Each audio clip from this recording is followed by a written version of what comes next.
It's such a pity that countries, including this one, we call Africans foreign nationals.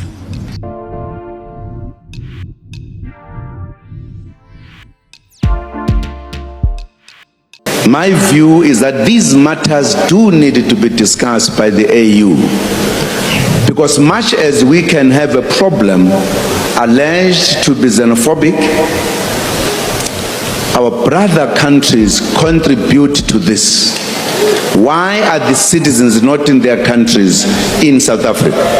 I think this matter must be discussed, because in a sense, everybody then criticizes South Africa as if we have manufactured a problem.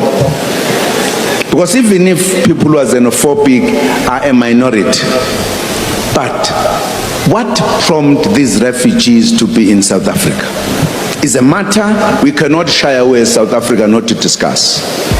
Why, yes. One more time. I call on employers.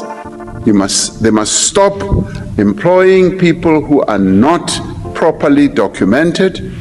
And this is not xenophobic on our side.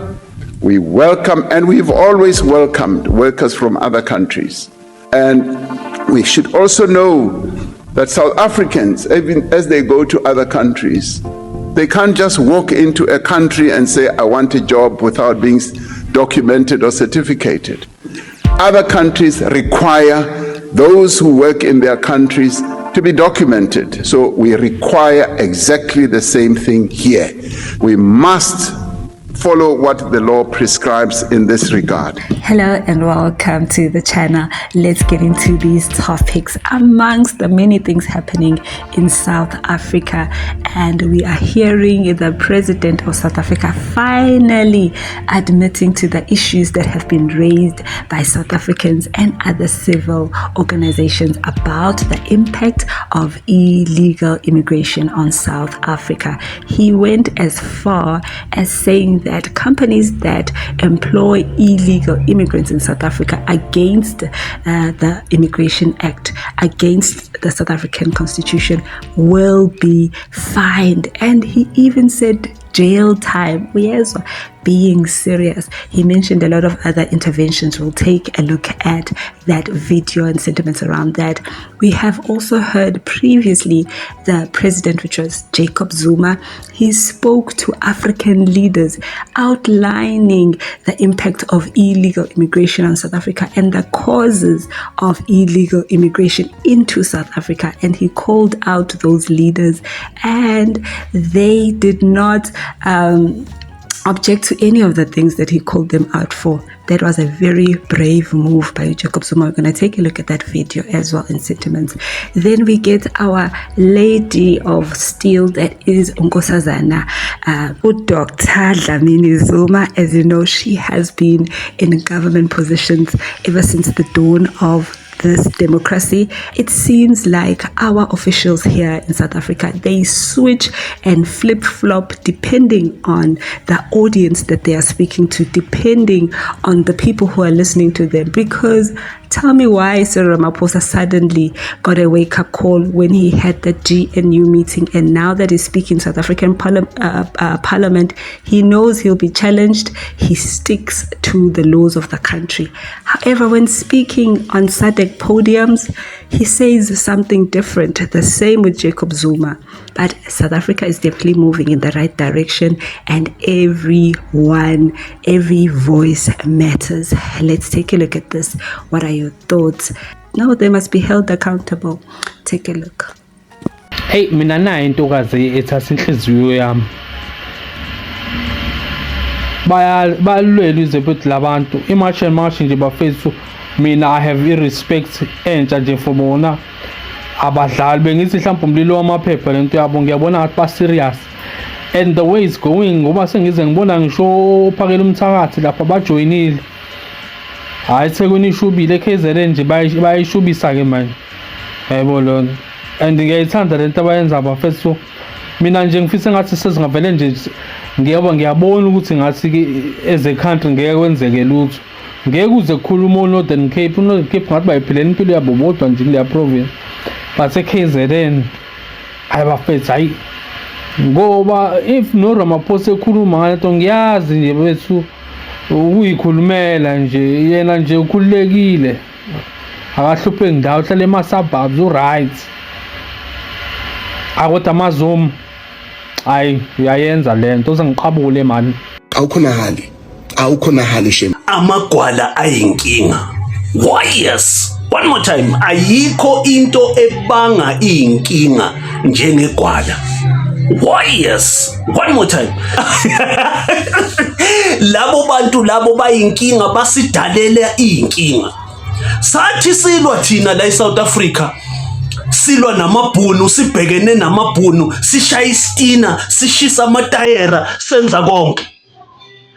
Abaleka amagwala babalekela le ku frontline state.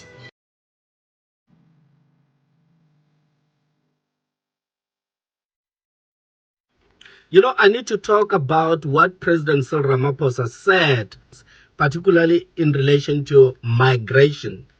All right.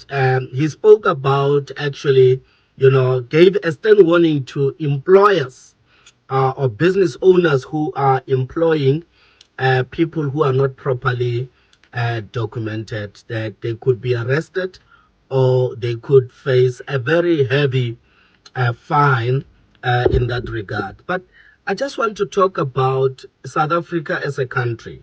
But I'm very worried about South Africa, which, wants to position itself as a big brother in Africa, but not actually stepping up to the plate. Why South Africa is not actually taking on head-on dictators in the continent, that you can't rig elections. You don't have to rig it. If you have lost, like the ruling party in South Africa have lost elections, and they've admitted, and today there is a government of national unity or coalition, however you talk about it. But you look at what is happening in some part of the African continent, and you look at what happened in Tanzania, elections were rigged on daylight. All right, you look at what is happening in Cameroon, you look at what is happening in Zimbabwe. Every elections get to be rigged, right? And you look at the people, the citizens of those countries are the ones that actually suffer the most. And when they come to South Africa to look for refugee, to look for protection, to look for that a constitution which they don't have in their countries, freedom of speech and all those kind of things, where there is political tolerance in the country and all of that. And when these people come here, we then attack them, right? So as a country, I believe that South Africa should actually assume that brotherlyhood and lead by example to say, if you are a dictator, we're going to come after you. I mean, we need, South Africa to lead from the front.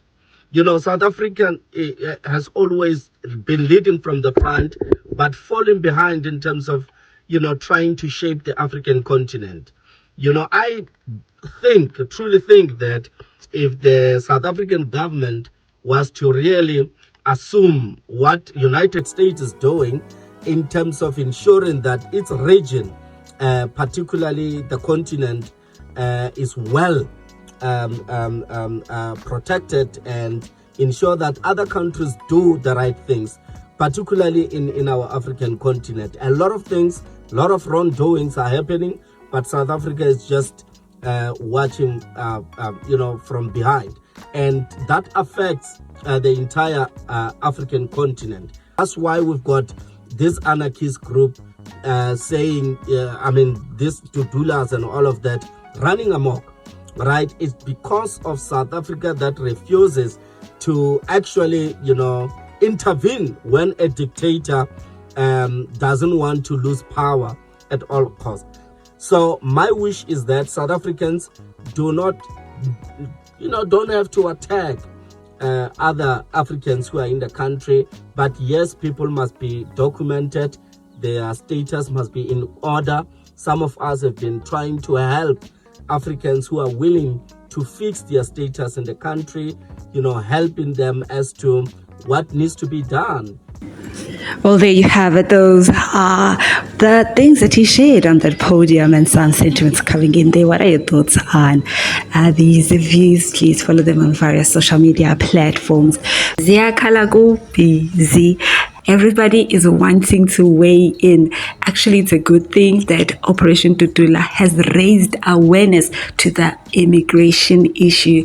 That is one of the issues that South Africa is battling with, among many other things. Now, Ramaphosa responded to this in Parliament recently. Finally, something from the authorities. We're hoping that the Department of Labour will then elevate this response and ensure that every company that is benefiting from South Africa complies.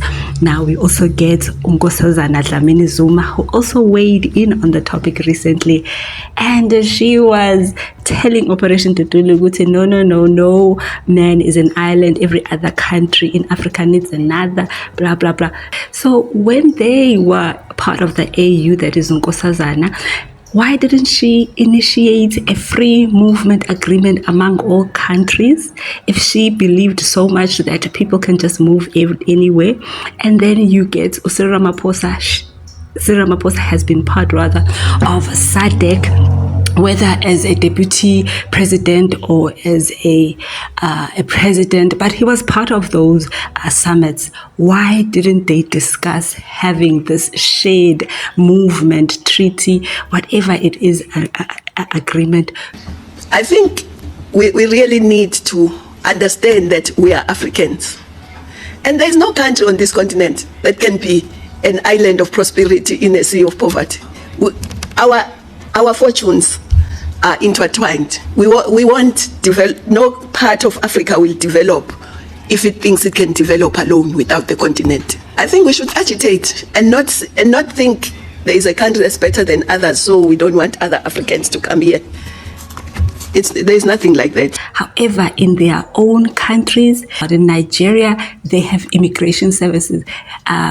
Zimbabwe has immigration services. If you go to Botswana, there is immigration services. Every country knows what a foreigner is. It's somebody who is a non-citizen, regardless of race. Right? This thing of pretending the term a foreigner was created for South Africa should stop. The emotional blackmail should stop. There is no problem with immigrants. They have been welcomed and they are friends, family, colleagues, those that come in the right routes, right? The issue is illegal immigration, backdoor dwellers who take up jobs, who take up spaces in the city, who end up putting pressure on public infrastructure, who end up putting pressure on the upkeep of this country, turning CBDs into slums. So one day is one day, South Africa. Don't you even dare, Nkosazana Zuma, because you at least have two homes. Swaziland and you have South Africa. However, some South Africans, if not most, only have one home, that is South Africa. It is unfair. However, there is a need for formal agreements so that they can be budgeted for, so that terms and conditions can apply, and there would be a clear terms of how each country should engage with each other. Illegal immigration does place a great deal of strain on our social services, and it also undermines our national security. In the past financial year, over 51,000 illegal immigrants were deported. Engagements with countries whose nationals are frequent transgressors are ongoing through discussions with their embassies, and these matters are also included as an agenda item on the binational commissions that we have with the various countries. So this is to ensure that the implication of illegal migration is understood, are committing an offense. And we are going to make sure that those employers stop what they are doing, because South Africans are most unhappy. Nazo-ke What are your thoughts on this? Is Cyril Ramaphosa being sincere with these statements? He mentioned enforcement. He mentioned the Immigration Act. He talked about labor and employment relations. All the things that South Africans have been raising. However, the problem is that when they are in Parliament, they say the right things. And then when they step outside, they talk about vigilante groups. They talk about Africa for Africans. Even the EFF in Parliament made contributions that align with South Africa's constitution, but when they are outside and in other podiums around Africa, they are the ones who are willing to throw South Africans under the bus under the term xenophobia. Kanjani, guys? Well, there are other issues that were raised in the video. Let's talk about it down below to make this a video a bit shorter. We've said so much. You heard the gentleman asking that South Africa must be like the United States of America and, hold other governments accountable. But they are accountable bodies. Why are they not enabled with that function, right? And then you get people talking about amakwala. That's a topic for another day. Please give this video a thumbs up. Thank you so much for joining us on this video. Let's see how this one plays out. Bye.